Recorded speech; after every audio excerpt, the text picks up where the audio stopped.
Falando em moral e ideologia, como é que você vê, então? Acho que é uma resposta complicada, darei uma entrevista inteira, eu acho, sobre isso, mas tem um elemento aí que é crucial para a gente entender essa evolução, não só da economia, mas da política em função da criminalidade e de como isso afeta principalmente a favela e a periferia aqui no Rio, que é o papel da igreja evangélica. Como que você acha que isso se encaixa de alguma forma com o crescimento de capital político, de credibilidade e de formação de imaginário moral e ético que o Crivella hoje surfa com tanta facilidade? Esse é um grande tema e apaixonante. E eu acho que, como a maior parte dos fenômenos da sociedade, isso é contraditório, no sentido de que você pode e deve vê-lo por ângulos diversos, valorizando o positivo e negativamente ao mesmo tempo. Claro. Então, eu acho que há uma contribuição muito positiva do avanço das igrejas evangélicas no Brasil, no Rio de Janeiro. Muito positivas, por um lado, porque diante da miséria, diante da hiperexploração da força de trabalho, das desigualdades abissais, do desespero, muitas vezes. Esses núcleos organizados funcionavam como um welfare improvisado que se dava no plano comunitário. A ajuda mútua, o estímulo à formação gregária de comunidades. Isso significava a possibilidade de conseguir empregos, de conseguir uma creche, uma forma pela qual as mães se distribuíam para atenderem-se mutuamente, soluções sociais, coletivas, que foram estimuladas. E a perspectiva, isso é muito importante para a teologia da prosperidade, que tem vigência ampla nesse mundo, nesse universo, a perspectiva de que você pode ser feliz nesse mundo. O Weber distinguia os tipos de ascetismo, os tipos de experiência religiosa, aqueles que são extramundanos, os que são intramundanos. Os extramundanos são as igrejas, as religiões que remetem à possibilidade da vitória, do êxito, do triunfo, da glória, da felicidade ao mundo pós-morte, paraíso, o mundo espiritual pós-morte. Aqui você vai sofrer, vai cumprir seu papel, o que seja. É um teste aqui. É um teste, o que seja, mas a felicidade está alhures, está no outro mundo. A teologia da libertação católica não resolveu esse impasse, ainda que falasse muito deste mundo no qual nós estamos. Por quê?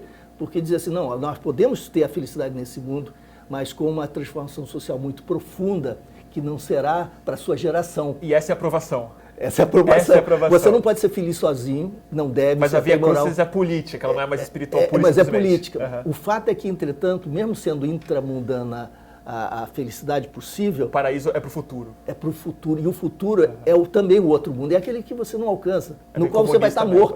No qual você vai estar morto. Isso não é para você. O martírio está colocado. Está colocado, nem para o seu filho. Aí vem a igreja que diz o seguinte, ô Bruno, você quer um carro? Falamos exatamente. Por que será, né?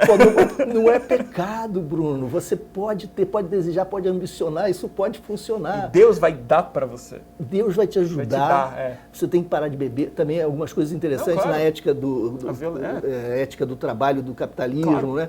Que é essa devoção ao trabalho. Você vai atuar de uma maneira séria na vida.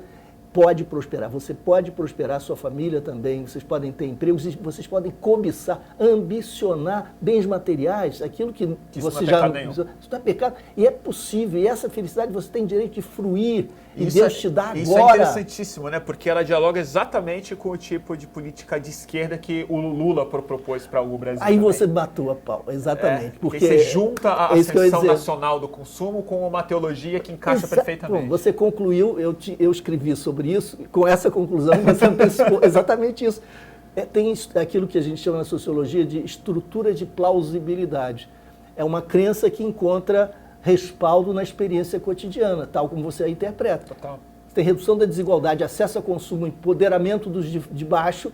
E uma teologia que dá conta disso. Que dá conta disso. Fechou o país. Fechou. Então, a ascendência... O lado negativo, a violência contra as tradições afro-brasileiras. Isso é uma coisa pavorosa. a intolerância, o discurso machista. Porque tem uma outra coisa nisso que fiquei pensando muito quando você falou, né? De como que ela também é uma teologia que propõe o paraíso aqui, ela traz o diabo para cá também. Então ela tem esse lado de querer que você se alie com Deus para ter uma vida próspera, mas toda vez que eu vejo televisão evangélica, eu vejo muita para ver o que eles estão falando, e fui em muito culto ver, eu fico impressionado como que o diabo é um tema. Claro. E o diabo não está no inferno. O diabo está na bebida, o diabo está na macumba, o diabo está na dor de cabeça que você sente, está na angústia que você tem de madrugada. Claro, claro. E eu acho que isso está muito nessa chave de como que a esquerda virou esse novo diabo. E tem um outro aspecto interessantíssimo, que é o seguinte, a relação do velho catolicismo, o catolicismo tradicional, com a Umbanda, com as tradições afro-brasileiras, candomblé, etc., era ou de repressão no início, né, de apoio à repressão por parte do Estado, ou depois de uma tolerância soberba superior, para que houvesse a possibilidade de uma assimilação desigual, hierárquica, né, em que os de baixo poderiam conviver com o grande paraquedas, o grande guarda-chuva maternal, paternal da Igreja Católica. Então, o sincretismo como uma forma de agregação subalterna. E uma tolerância de um convívio que é desprezo. Por que ele pensa assim? Não, vamos tolerar porque é ignorante. É primitivo. Eles são ignorantes, eles têm problemas mentais, etc. Quando você está nesse outro mundo popular evangélico, é totalmente diferente, muito mais interessante, porque é o seguinte, o fenômeno do espírito se apossando do sujeito é verdadeiro, ele é real. E então, só que eu vou renomeá-lo, requalificá-lo e inverter os valores. Eu vou dizer, não é o espírito que você recebe, o espírito positivo, é o demônio. É o encosto. É o encosto, é o diabo. Né? E isso que é interessante, a macumba funciona. Eles admitem. Então estão no mesmo plano de realidade, digamos assim, de construção social da realidade. E aí é perfeito, né? E aí o diálogo é possível, mas nesse caso um diálogo destrutivo, de intolerância e de combate, né? Que acaba sendo muito negativo. Mesmo, no fundo, né? De forças, etc. Então esse um lado extremamente negativo, problemático. E por outro lado, existe também essa possibilidade de você subverter a laicidade, né, e explodir a ideia de república, que mal se constitui ainda entre nós. Porque o que vale é a comunidade. O que vale é a comunidade, somos nós, esse nós, esse coletivo, é um coletivo restritivo, e os que estão de fora são os que estão na sombra da divindade, ainda não acessaram o nível superior. Mas um dia a gente vai chegar. Mas um dia a gente vai chegar. Essa ideia, ganha a presidência da República. Ganha a presidência da República e ganha. E os dois poderes, os dois mundos, os dois reinos se acoplam, se justapõem. O reino laico, o reino sagrado, que esse é o grande projeto teleológico, é a grande utopia da realização intramundana do poder evangélico. Essa comunidade se dissocia da sociedade, ela não dialoga, não é um grupo que, como outro grupo, entra em contato e negociam. Esse caso é uma comunidade que tende a se fechar, ela se abre na medida em que consiga conquistar novos adeptos. Mas ela conquistar poder também. Conquistar poder, mas ela está fechada e se atribui essa força. E nesse sentido é antipolítica, né? Antirrepublicana. O que é assustador, Bruno, é que, voltando aos ataques do Crivella, é que nós não podíamos imaginar que houvesse esse nível de agressão, que é um nível baixo, porque, além de ser hipócrita, cínico, completamente insustentável, é deturpador, manipulador.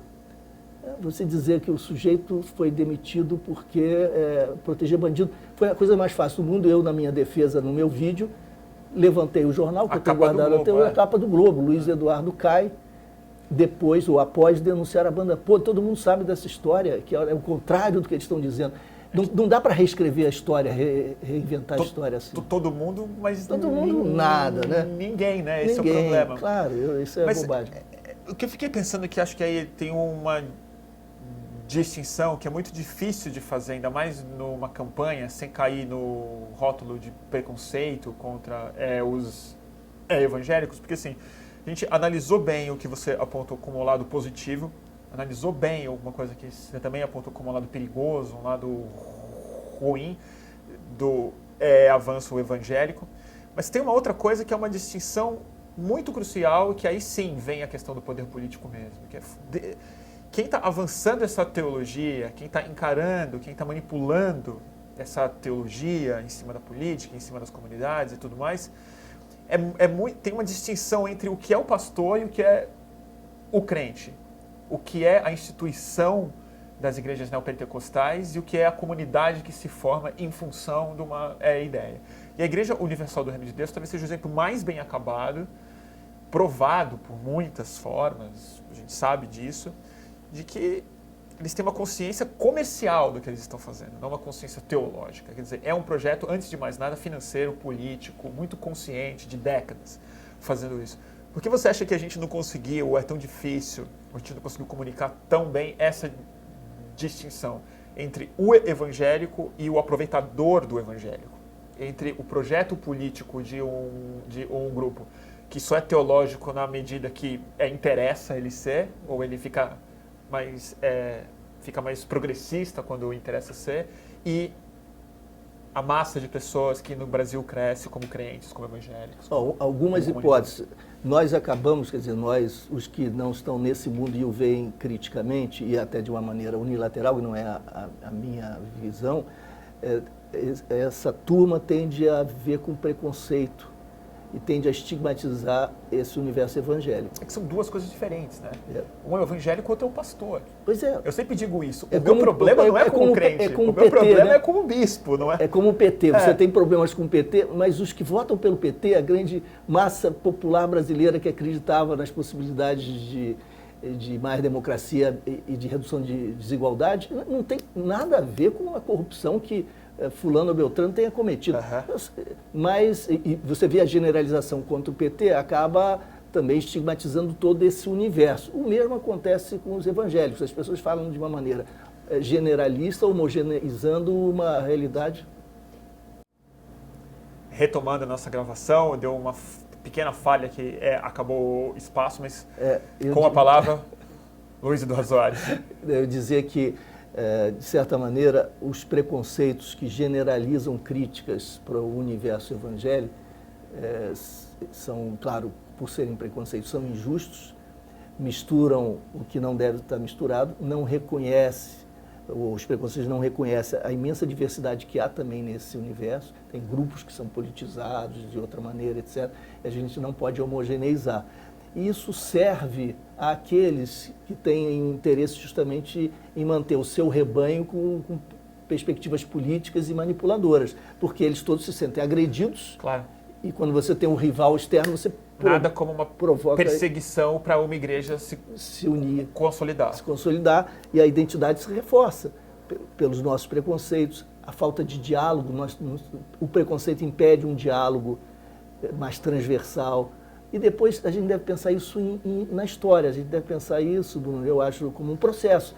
A gente está num capítulo inicial de um processo que é muito rico. Daqui a 10 anos, esse universo pode ser totalmente diferente, pode ter havido uma transformação importante, as pessoas vão aprendendo com a experiência, começam a distinguir o que é importante para a sua religião, o que pode ser manipulação. Isso vai depender do processo, de como a sociedade vai lidar com isso, da nossa disponibilidade e abertura para o diálogo. E a figura que encarna isso, curiosamente, é justamente o Freixo, né? É a pessoa do diálogo, da tolerância, da diversidade, da coragem para enfrentar as milícias, a corrupção, o que seja.